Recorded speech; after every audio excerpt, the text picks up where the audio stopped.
Good evening and welcome back to Third Car Garage. So in the last few videos, my son and I, Connor, have been building a motor. It's been a while since I posted a video, probably a couple of months.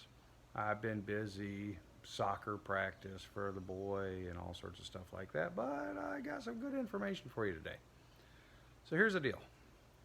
So we built a motor. By build, I mean we took it apart, cleaned it up, put it back together with all new gaskets. Head gaskets, valve seats, or not valve seats, but little valve gaskets, all that stuff. Nothing fancy, just got it all put together. So, what are we putting it in? Well, that's what we put it in. That's a 1966 Mustang. Not a bad car, yeah? What it is my neighbor who lives across the street over there.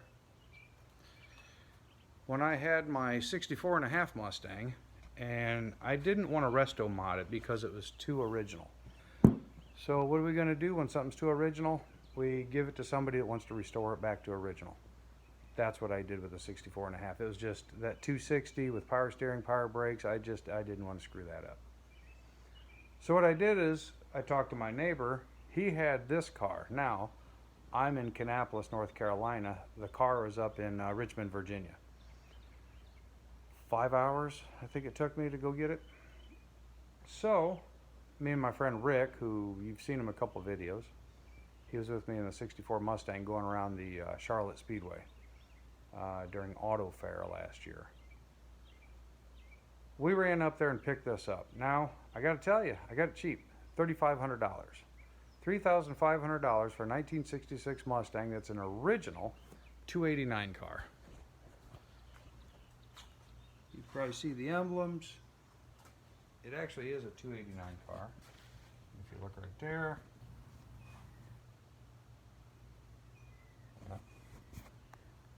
See. So there it is. So it is original 289 car. It's a beautiful car. It's got its issues, I'm sure. A little dent, little ding. Well, actually not really any dents and not really any dings. There's no rust in the car at all that I found. There was some rust on the cowl, you know, the little the two round vents. There was some of that, but I also bought a repair kit for that. But here's what the car came with. My buddy Frank lives across the street. He sold me the car, and here's what it came with. So I got the full body. It was an original 289 car with a C4 automatic transmission. I bought the car for $3,500. That's cheap. I bought the motor for $400. That's cheap. I bought a T-5 manual 5-speed transmission from a 1990 Mustang for $400. So what's that? Math, right? It's like 4,300 bucks or something like that. Probably spent $500 in extras. Probably $1,000, but don't tell anybody. So here's what we got. I bought a set of, there was some junk, dry rotted rims. The car has really, actually, honestly, sat since 1996. They took it out of service, pulled the motor because they were going to put a modern powertrain in it back in 1996. I'm not sure what a modern powertrain 1996 is. I think they blew the original motor, seized it. They seized the original engine. They got it hot, seized it up. So since then, here's what we've done. I got it back here, no motor, no transmission. It used to be an automatic.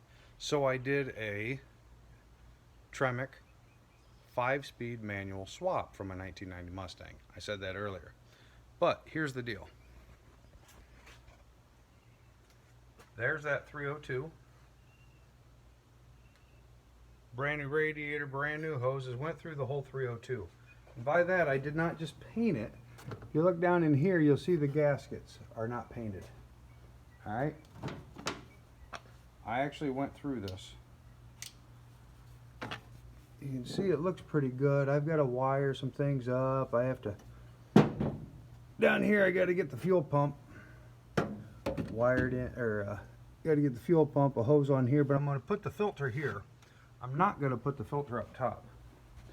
Here's why, because where that line comes from the filter, from there all the way up and around, hard line, which I like that better. I don't want to put a filter right here. This carburetor I'm using has a line, a hard line, going from back of it, drops down and comes forward. Yeah, it's not an Edelbrod, it's actually a Carter AFB. Yeah, I know. I like it. It's not a Holly. Don't yell at me, but it is what it is. So, I don't want a fuel leak here. I'd rather have it leaking down there. So that's what I'm doing. I'm going to put a loop in the line down there. The car also came with four-wheel disc brakes. Now the four-wheel disc brakes were not installed yet. They were kind of half, the brackets were put on the back, but I don't think they were done right, but that's okay. I'm going to redo that. And I might actually, there's a lot of videos for changing the 66 Mustang over to four-wheel disc brakes. What I can tell you is it's hard. Don't let any of those bullshit people online tell you it is hard. It is a pain in the ass to get that master cylinder and those hoses and those lines and everything bent correctly. When you do it correctly, it's hard to do. All right, and that's what I did, is I did it correctly. So if you look, I can't see where the camera's pointing, but that is a very small power booster.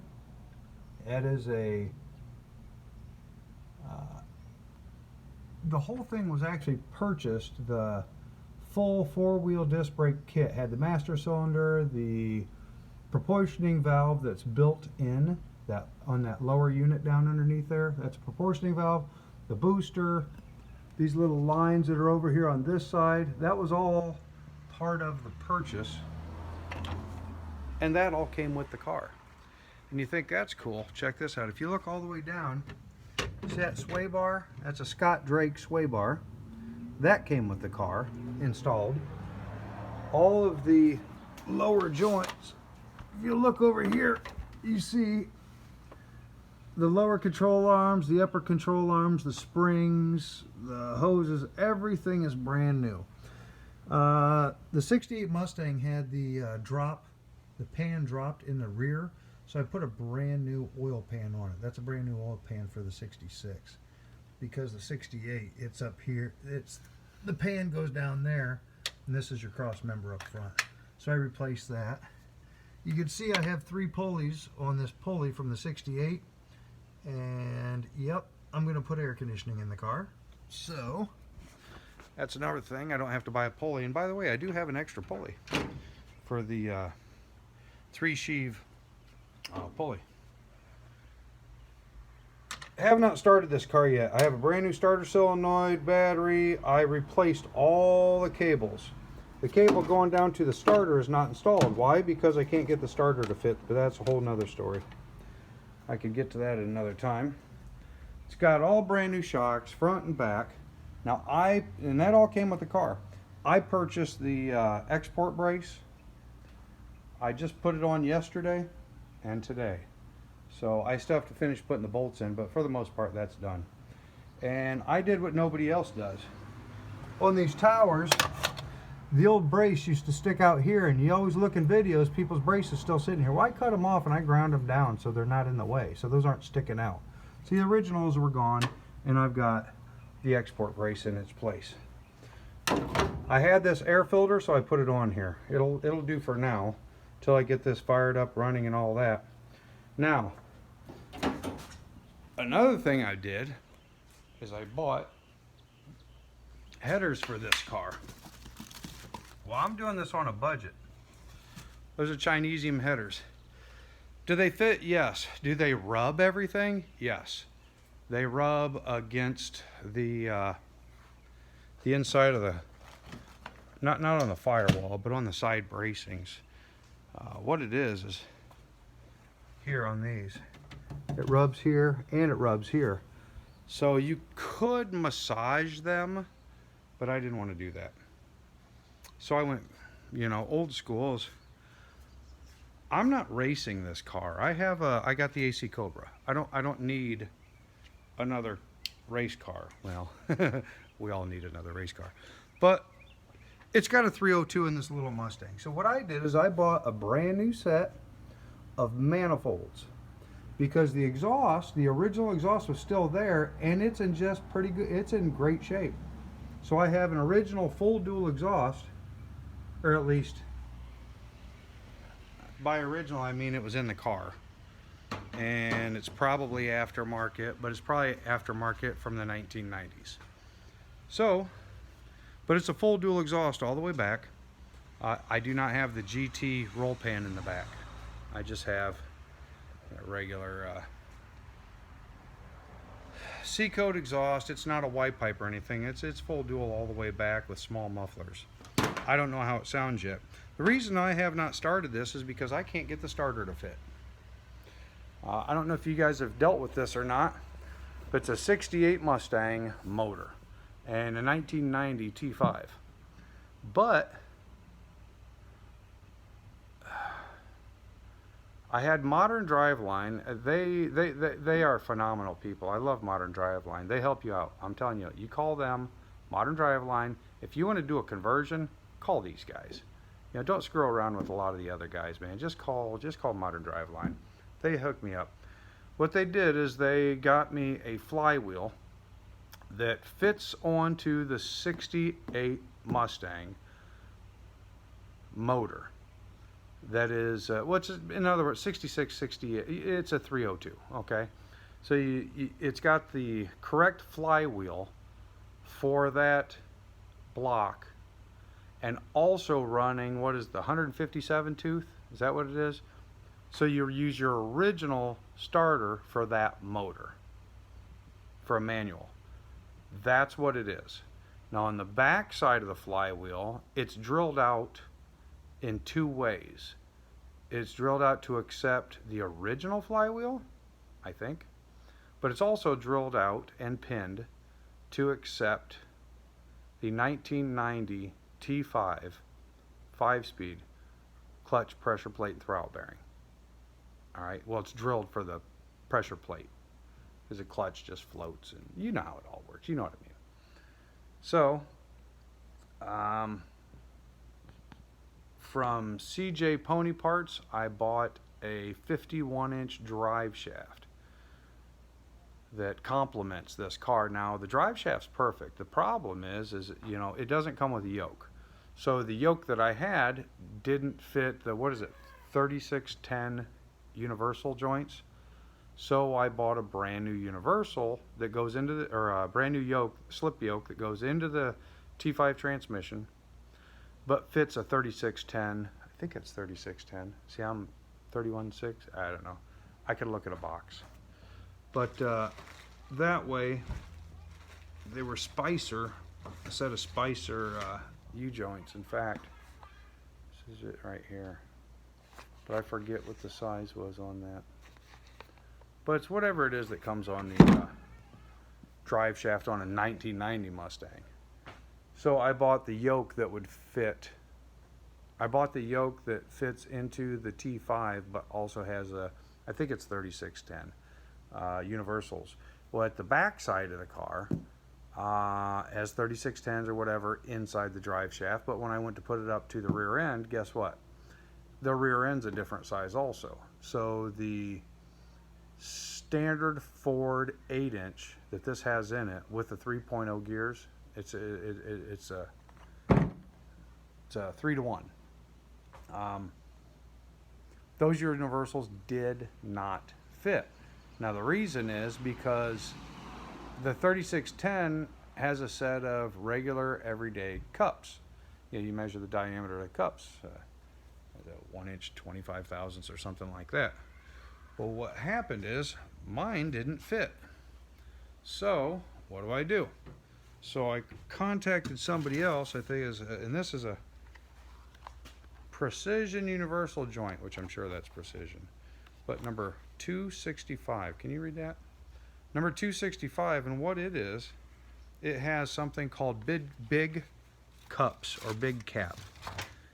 It's got 2 small caps and 2 big caps. I had to pull those 2 big caps off of that universal because those fit the U-bolts and the yoke for the rear end, for the original 8-inch rear end.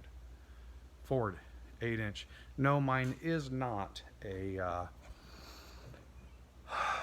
my rear end is not a the axle is not a posi or whatever, a limited slip. I will change that down the road. I'll put one of those in. Maybe I'll switch some things around with the universals and all that at the time, but it's a little bit of a pain in the ass. You know, it's like you order something, it comes in, you know, 3-4 days later, you don't get to it till the weekend, come find out it doesn't fit. So then you don't take it back because you're thinking, hell, it was only 20 bucks. Why mess with it? Because my time running to post offices and calling people and all that's not worth 20 bucks. So I put it on the shelf because I'll probably need it another day anyway. But at the end of the day, it's been a hell of a run, man, and I am happy as all shit get out. Here's why. I now have a 1966 notchback that's 99.9% rust free. And not only have I fit in a proper 302, which it's the exact same block as the 289 except for I think the bore is the same, the stroke is different. I think it's got a deeper stroke, about 1/8 of an inch stroke difference is all that is. The heads for the 302 and the 289, essentially they're exactly the same heads, so you can swap those if you ever wanted to. But basically it's a stock 302 from a 68 Mustang. How many horsepower that is, I don't know. I don't care. I've got stock manifolds and a stock exhaust going all the way back out. And I don't know if you can see it or not, but there's your tips. Right there. So just the regular, everyone's hanging off the back. Yeah, that's missing. And so's that one. But I've already ordered them. So I got a ton of stuff in this trunk. I already have new backup lights, reverse lights. Those are the original hubcaps. Although they look more like the ones from a 65 than they do a 66, but maybe I'm wrong. This is the old pedal assembly. This is just for a brake. I don't have a brake. I bought the 3-piece, or I bought the clutch and brake kit and installed it. But I have everything for, like down here, these are those round plastic vent repair kits for underneath your dash. I've got more, that's my emergency brake kit for the emergency brake. I got to put that in. I've got new, you know, those little steps for in the door jamb covers. I've got all sorts of stuff. I even bought a,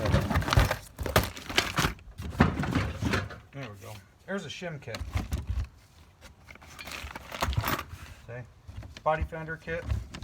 It's the fenders and shims for alignment. All sorts of hoses, all sorts of everything. Every hose, every cable, everything. It came with the car. $3,500. Full 4-wheel disc brake kit plus a master cylinder, everything. He had like $2,500 just in parts. And I got the whole car for $3,500 bucks. When somebody's done, they're just done. I got all sorts of different hoses and stuff like that I won't use. I put everything else in brand new. I've got the original lug wrench right there. I've got, here's your heater control unit right there. Here's my mirror. There's nothing wrong with it. I just need to put a new bolt in it. For some reason the bolt was missing. So I've got, there's the driver's side mirror. I just got to put a new bolt in it. If you could see the interior, which this light's not all that bright, it's an original red. The car is originally red. The seats are originally red. I did paint the dash. I painted the dash because I think it's ugly. I don't like a red dash panel because then when the sun hits it, you get this red glow right here on your windshield. I prefer black. It kind of subdues it. The ceiling seems to be in pretty good shape. I'll probably end up replacing that with that one piece. It's kind of like a foam and hardboard. The nice thing about it is it gives you another 2 inches of headroom, 1.5 inches. Now this cluster, now those are all the original gauges, but I did replace the cluster itself. This piece of plastic, I think it's 35 bucks or something. The washers work, the lights all work. I put a battery in and temporarily grounded out and hooked it up. I don't know if the amps or the temperature work yet. I don't know if the fuel gauge works yet. I do have a brand new fuel tank that the fuel tank came with the car. Brand new gas tank, filler neck, gaskets, sending unit, everything back there. It wasn't installed, but that was good because I put a real nice seal around the tank, and then I put brand new stainless steel bolts in it, and then I put all new bolts throughout everything else. I have a tendency to use stainless steel bolts on stuff. Mostly if you paint it black, put stainless steel nuts and bolts on it, it looks really good afterwards. I got the original set of keys. Actually, I think 2 sets of original keys. And then I got, well, that's where the heater control goes, which everything's there. I just got to put it back in. I do have the original, what do you call this, ashtray. This, notice how it's a darker black? That's because this radio thing was all ripped out. So I have this just sitting in place right now, actually. It's just sitting there, but I need to pull this out and weld it all in, which I'm starting to decide whether or not I even want to weld it in. I might put rivets on both sides and call it good. I mean, I don't know how much I'm going to do. If I go modern on this car, it's a good possibility that I take it out and I put in like a, they got an auto, a CarPlay that you can plug into your cars. I don't know, maybe I want, because this is my driver. This is not my garage queen or a trailer queen. This is my driver. This is going to be my daily driver back and forth to work. If you look up here, you can see, looks good in there. It's got new duct work. A lot of the cables inside there are new. This is laying down here, but that's my hazard switch and the hazards work. I just have them sitting down here. I do have a brand new glove box. It's right there. I got all my paperwork in it, but there's a brand new glove box. So I just have to attach my courtesy light, which I think is over on the other side. There's a courtesy light over here and the hazard light, and I'm probably going to install an O2 sensor inside the car. Open up the glove box, O2 sensor, that way I could see, you know, regulate, see whether or not I'm burning clean so I can adjust the car better. Between a vacuum gauge and an O2 sensor, you can really dial these in for efficiency and power. But here's the best part. That right there.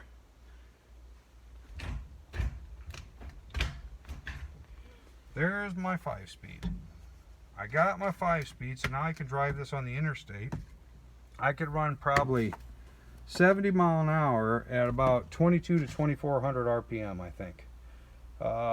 When we get it going and take it for a drive, we'll find out. We'll jump on Interstate 85 and just run it. But if you look at this, I actually bought this shifter knob for the knob for my Cobra, but it says first, second, third, fourth, and if you look real close, that said effing fast. Now, I'm not going to say the F word because, you know, I have kids, but and he might watch this someday, so watch your language, young man. You hear me?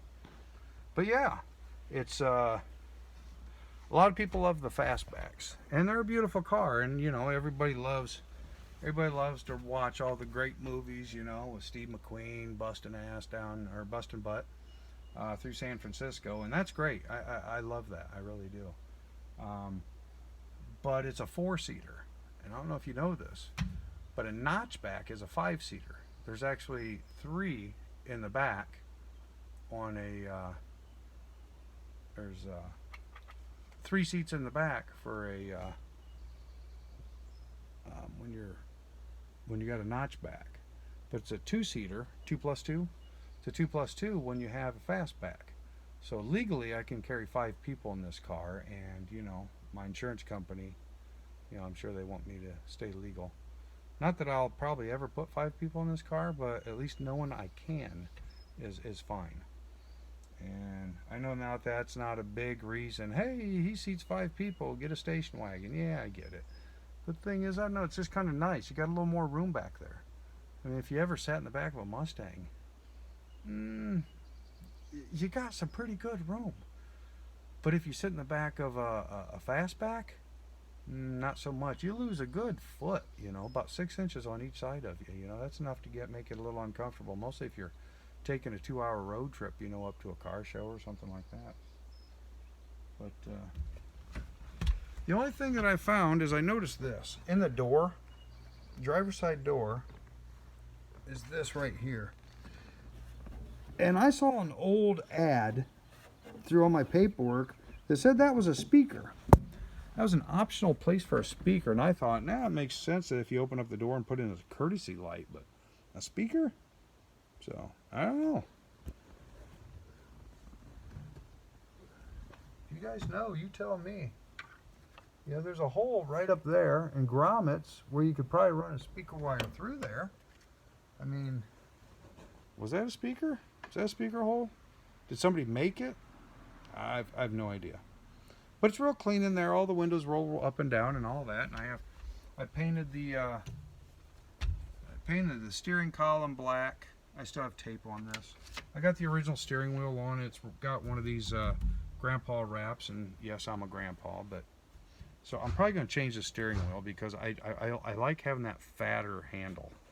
But yeah. So she got my 3 pedals. If you look down in there, that's that clutch, brake, gas, obviously.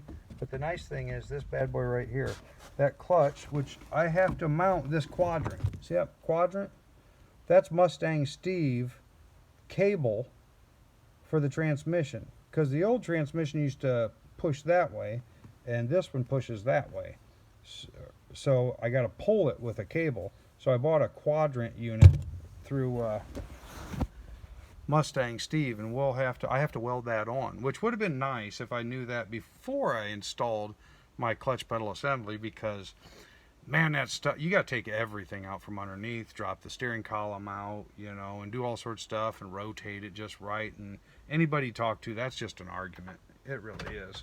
So I don't have any of this stuff bolted in yet because I might have to take all this apart again, which I'm glad I did, because I got to take it all apart again. I got to take it apart again because I'm going to try to get up in there and weld it, put a welding blanket down and all that stuff. And I got a welder and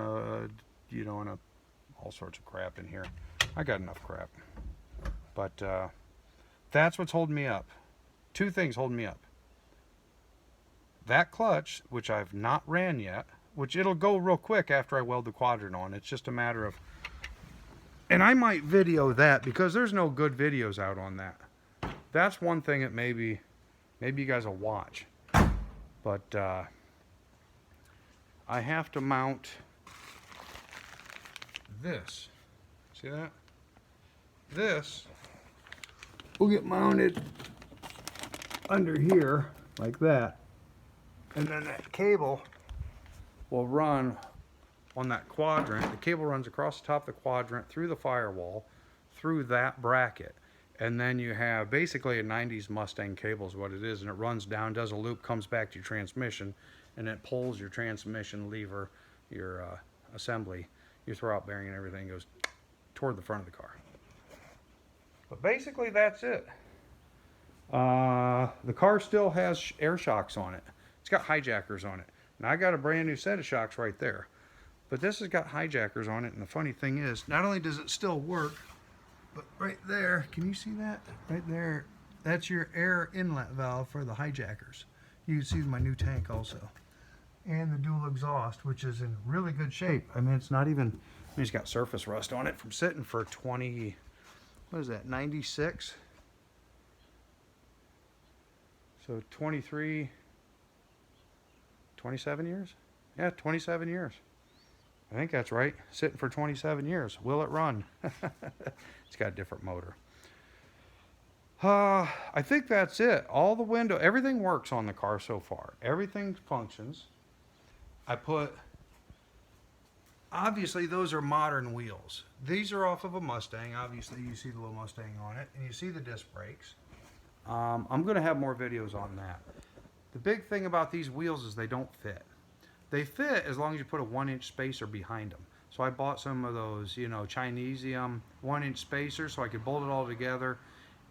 And I'm only going to keep that on long enough to, once I get it start, run, go, I work through the powertrain, make sure everything's good. Work through the brakes, make sure everything's good. Make sure the axle is good. Make sure, run this car around the block a few times, up and down the highway. Once everything's good, then I'm going to order probably some torque flights or something like that with the correct offset. But I don't want the tire hanging out. You know, you can see the tire does not hang out. I don't want the tire hanging out because this is going to be my daily driver. I mean, it's still got a lot of meat. These are 17-inch rims. So there's a lot of meat on the tire. They look pretty good. You know, they actually look pretty good looking down the body. The front tires are in a little bit, and those are in because I had the car jacked up. And this suspension goes like this. When you set it back down, it sits like this. When I roll the car back and forth a couple times, the wheel will actually come out that way another inch. It settles down. And I need those springs to settle, but because like I said, the whole front suspension's all brand new. That came with the car. The sway bar came brand new with the car. All the brakes. He's got $3,500 worth of parts, including the brakes, suspension, and all that. He's got more than that, and I paid $35 for the whole damn thing. So I think I'm ahead. And for those of you that don't know, that's my Cobra. Yes, I'm still working on it. I'm about to install the doors. Might install the doors on it tomorrow. Well, the door hinges and get the doors mounted so I can open and close them so they're not, so I don't have to keep taking the door off and sitting it somewhere. So I'm going to do that tomorrow, secure everything up, put it where it goes. So at the end of the day, new project. 2 Fords, and the funny thing is I'm a Pontiac guy. I love my Firebirds. 67, 68, 69 Firebirds. I love my Camaros. I'm a Chevy guy. I love my Catalinas. I love my GTOs. Basically, I'm every car guy, ain't I? All right. I'm going to let you go. So, the Mustang is the new toy, and this is for me. The Cobra's for my 9-year-old son, Connor. This is for me. This is going to be my daily driver back and forth to work. So that's what you're going to get, is an old school, modernized. Down the road, I'll probably even put like a Sniper EFI. You know, I use the Terminator X on that thing. It's beautiful. So I'll probably put a Sniper. So Holly, call me. But I'll put something together. But I think I'll start filming stuff now. So I got all the quick junk done. So I'll talk to you later.